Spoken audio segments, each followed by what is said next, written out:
कल उन्हीं सूत्रों से सूचना मिली है कि अगले कुछ दिनों में केंद्र सरकार मनीष सिसोदिया को भी गिरफ्तार करने जा रही है। पता चला है कि केंद्र सरकार ने सभी जांच एजेंसीज़ को मनीष सिसोदिया के खिलाफ कोई ना कोई फर्जी केस तैयार करने को कहा है। जैसे इन्होंने सत्येंद्र जैन के खिलाफ फर्जी केस किया है, वैसे ये लोग मनीष जी के खिलाफ भी फर्जी केस बना रहे हैं। मनीष सिसोदिया भारत की शिक्षा क्रांति के जनक हैं। आज़ाद भारत के इतिहास के शायद वो सबसे बेहतरीन शिक्षा मंत्री हैं। सरकारी स्कूलों में पहले गरीबों के बच्चों को 3rd क्लास शिक्षा मिलती थी।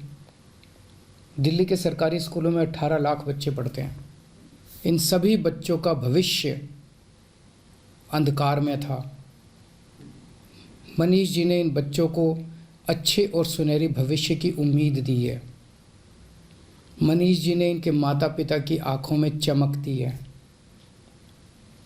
आज मैं उन 18 लाख बच्चों से पूछना चाहता हूँ, बच्चों, क्या आपके मनीष सिसोदिया भ्रष्ट हैं? मैं उनके माता पिता से पूछना चाहता हूँ कि ये लोग आपके मनीष सिसोदिया को भ्रष्ट कह रहे हैं, आपको क्या लगता है? मनीष सिसोदिया ने ना केवल दिल्ली बल्कि पूरे देश के गरीब बच्चों को उम्मीद दी है कि उनके स्कूल भी बदल सकते हैं।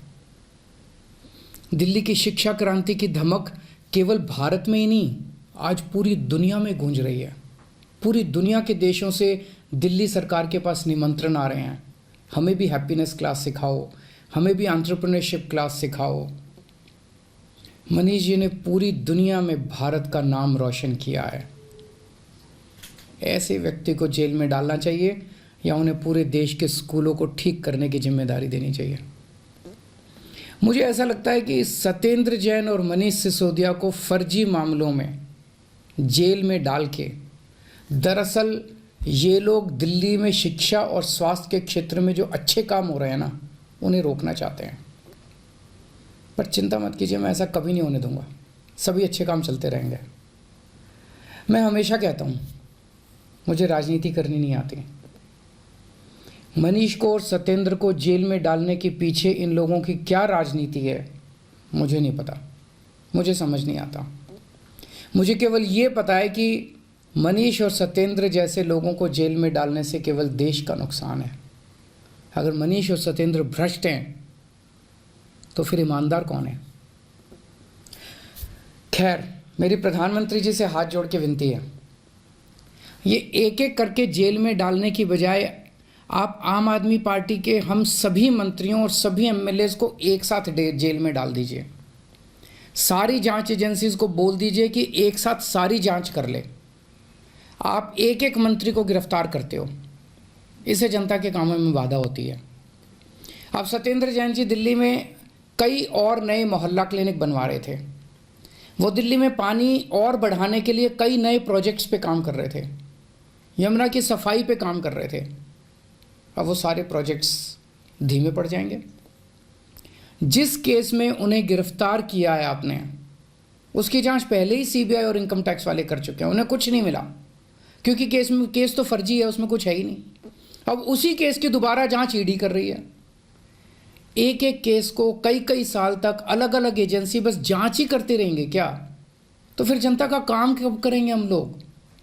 इसलिए मेरी आपसे विनती है, हम सबको एक साथ गिरफ्तार कर लो, एक साथ सारी जांच एजेंसी से हमारी सबकी जांच करवा लो, जितनी रेड करनी है रेड कर लो, एक साथ कर लो ताकि उसके बाद हम काम कर सकें।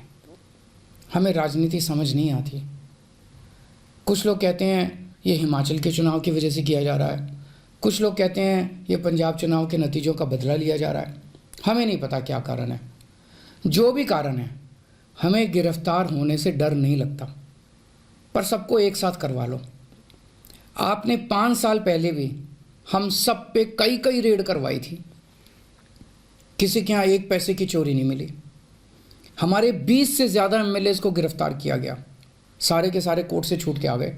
सब मामलों में कोर्ट ने जांच एजेंसियों को खूब डांटा कि क्या कर रहे हो। आज हम हर जगह गर्व के साथ मजाक में कहते हैं कि हम सब लोग मोदी जी से ईमानदारी का सर्टिफिकेट लेके आए हैं।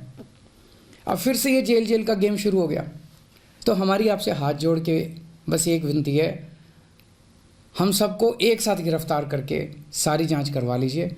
मुझे पूरा विश्वास है एक बार फिर से हम आपसे देश की सबसे ईमानदार और देशभक्त पार्टी का सर्टिफिकेट लेके जाएंगे।